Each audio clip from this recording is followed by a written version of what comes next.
Baha siya mga tambay. Kunti-kunti lang pinapakain kasi buntis kasi.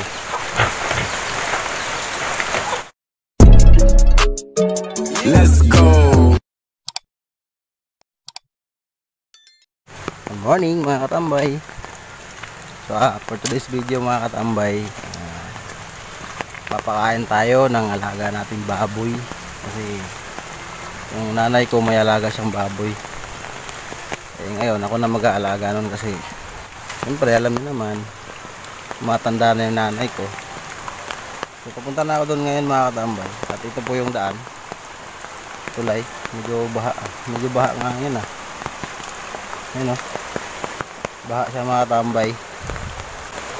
Ayan, nakikita niyo yung kalsada na yan, yung ilog na yan. Ayan, ito po yung tinatawid namin. Ito yung tinatawid ng nanay ko araw-araw, kaya naawa na din ako. Kaya ngayon ako na mag-aalaga ng baboy namin. Buntis kasi yun, kaya hindi pwedeng ilipat eh. Actually malayo talaga yung ano nun eh. Malayo yung baboy namin dun sa bahay namin, kaya wawa talaga yung nanay ko araw-araw. Ito yung tinatahak niya araw-araw.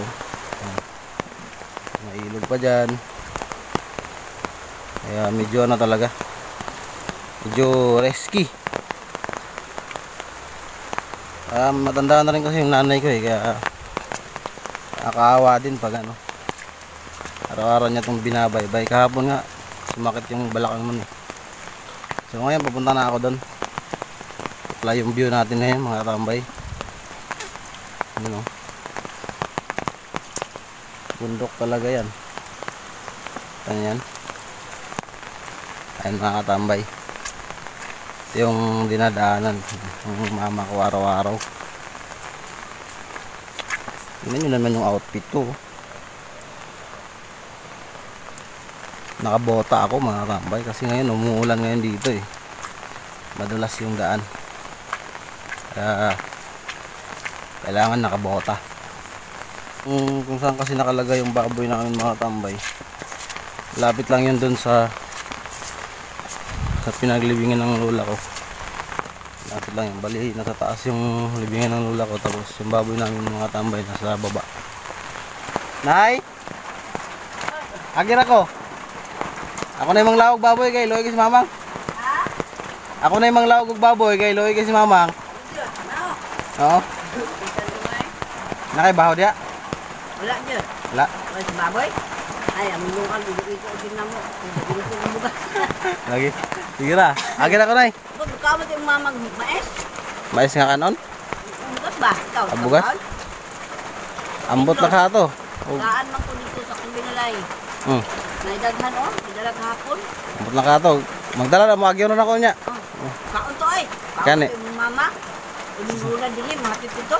Gani. Sige na eh. Kaan ka na to. Sige. Agyaw na. Ano lang agi o? Lapit. Sige na. Pwede mo yun.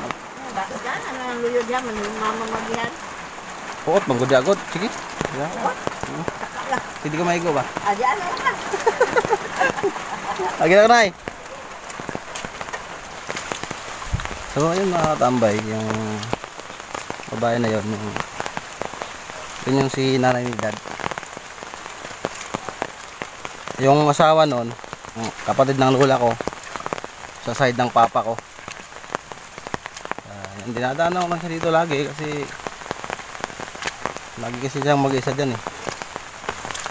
So ayun mga katambay, malapit na tayo dun sa ano, sa baboy namin, sa alaga naming baboy.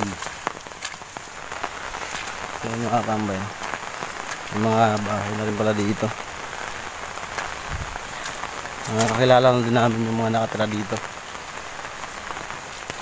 Ito yung ano, yan, bahay pala yun ng tiyahin ko, yung kapatid ng nanay ko. Doon sila nakatira dati nung may baboy pa sila. Yan o.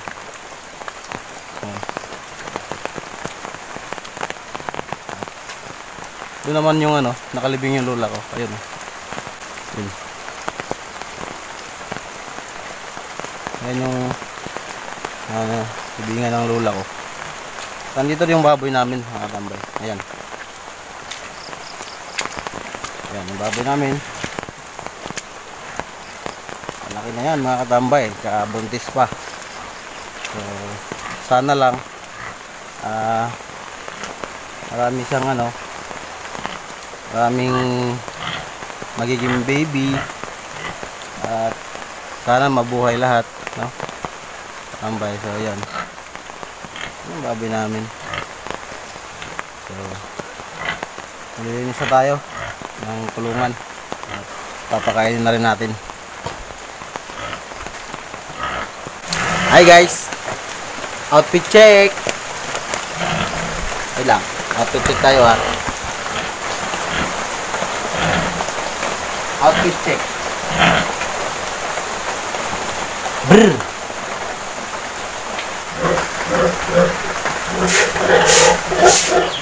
And guys, let's pick the piggy.